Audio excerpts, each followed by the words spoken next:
a moment? Do you have time to Mr. Homan, hi. Can you talk to us for a moment? Sir, thanks for coming by. Please step to the mic, sir. Can we ask you about Trinidad Aragua? How many people were arrested in yesterday's operations? And was this a part of this Aurora operation promise that Trump made, or was it a separate arrest? Just how many were arrested yesterday? Well, President Trump's made a promise to American people that we're going to concentrate on Trinidad Aragua. They're one of our priorities. As far as yesterday, operational security, the operation was leaked.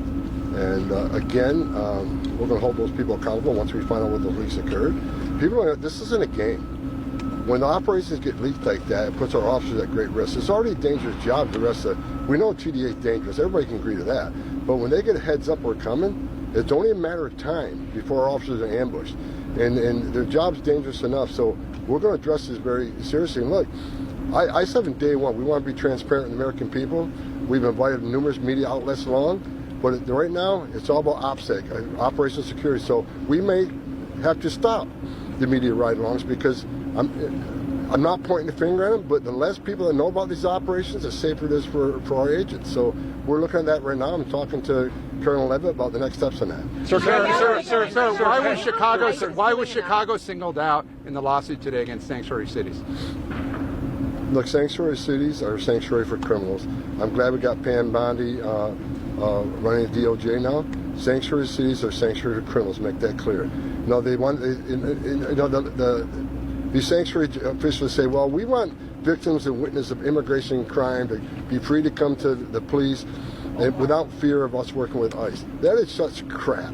Because the victims and witnesses of crime don't want the public safety threat released in their communities. That's just ridiculous. The victims and witnesses of that crime want that bad guy locked up too. And when they're done, then give them to us. That keeps the community safer. If anybody wants an immigrant community, ask them a simple question: would you rather have ICE operating in the jail or the community?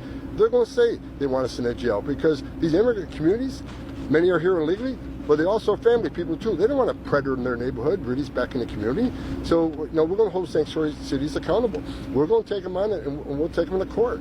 Again, it's everybody, every elected mayor, every elected governor, every elected city councilman. You would think they would want their community safe too, and they would want public safety threats removed from their community. That's your number one responsibility, is protection communities. Work with us. Let us in the jail to arrest and talk to the guy that you locked in a jail cell. You obviously locked him in a jail cell because he's a public safety threat. Let us talk to him. When you're done, give him to us. You don't have to hold him a minute. I've seen some sheriffs say, well, we're not going to hold him for ICE. We think it's a legal issue. You don't have to hold them a minute past what you know. Just let us know when you release them. Let us be there. Let law enforcement work with law enforcement. Do you want Catholic Relief Services says it's facing drastic internal cuts. It's asking President Trump to please keep the foreign aid going. Talking about Catholic Relief Services. What do you say, sir? I got no comment on that. That's not. I'm a border guy. Do you want local police? Do you want local police to make arrests at traffic stops? Doing enough? I want local police to do what they can to assist arresting and removing public safety threats from the communities. Are you concerned about capacity? There's reports that some migrants are being released because ICE beds are over capacity, and I'm not worried. There are many ways to increase the capacity. That's what we're working on today. Are some detainees being released? I was made aware of that this morning, and I'll address that today. But I've been told that some were released because of some health concerns that we could not handle within ICE detention. So I have a meeting with ICE leadership today to find out exactly who was released and why.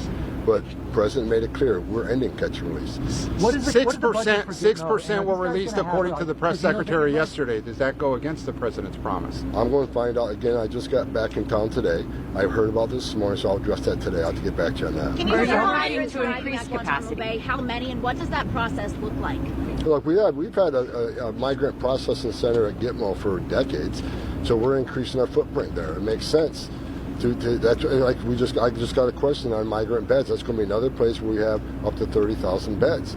And President Trump made a commitment that the worst of the worst will go to Gitmo, and that's what we're concentrating on. Mr. Homan, do you feel like ICE is doing enough? Are they meeting their marks for your expectations? Do you think that they're meeting the Are we making enough arrests? Is that the question? Do you think ICE is doing enough, that they're meeting their quotas? No, they're doing a great job. Look, let me make clear, we're doing a great job, but we got to do more. And that's what we're looking at now. We're looking at ways to create more efficiencies, to do more. That's why OPSEC is important. When we go on these operations, the operation got leaked somehow, it makes us less successful. Again, when you leak an operation, it means more bad guys are not being arrested, which means more bad guys are walking the streets.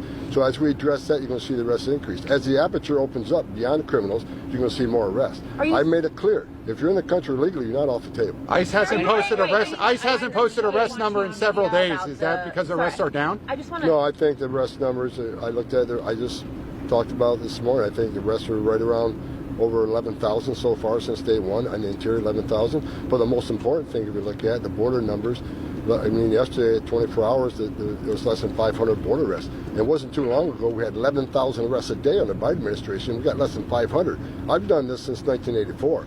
Those numbers are historic. So the president's already had this border secured at a high rate, and we're going to continue till we secure the border 100%.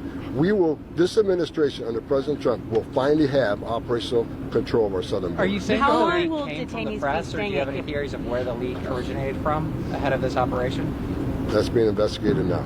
How long will migrants be staying happen at there? Guantanamo? How long will they stay there? We're going to follow the same legal process we follow here, except we're staying, they'll be bedded down at Gitmo rather than being bedded down in the United States. The same legal process, the same requirements to see a judge, the same requirements they can make a claim. So it's just a matter of where they're located. But it's a place that we can build upon, that we can send the worst of the worst to sit in that Gitmo. And it makes perfect sense to me what we're doing. Sir, visas for foreign-born Catholic priests who work legally in U.S. parishes and Catholic social services. Where does that stand right now?